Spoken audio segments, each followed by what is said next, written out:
Good morning from Le Sarthe, the 24 hours of Le Mans, the warm-up morning, the day that all of these teams, drivers and crews have been waiting for.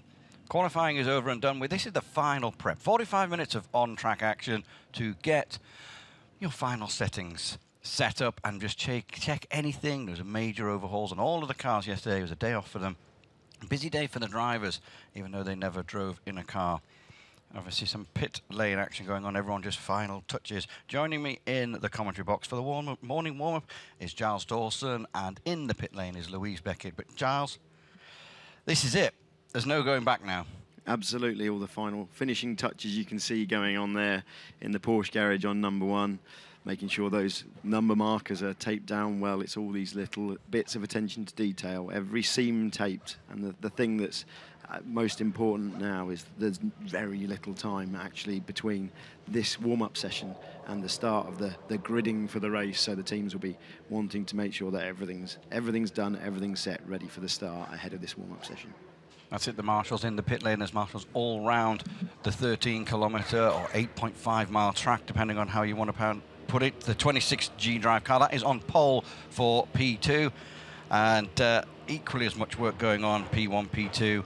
Actually, a driver in that car. The Porsche is in the P1 category, obviously. A little bit more relaxed, but it looks like Roman Rusnov in there. The car. So David Lapworth from Pro Drive, who run Aston Martin, they're on the pole in the Pro category. The 97 Aston Martin is on pole there. So it's all just final tuning. It was a 1-2 at one point, wasn't it? And it just got split at the end, absolutely. But Darren Turner talking to him yesterday, feeling that lap time wouldn't have come if it hadn't been for the very high ambient temperatures that we've seen all week. The track temperature, staying up well in the 40s very late on into the evening. So it definitely helped those guys. The one class where we have a tyre war in the GTE class, Dunlop versus Michelin.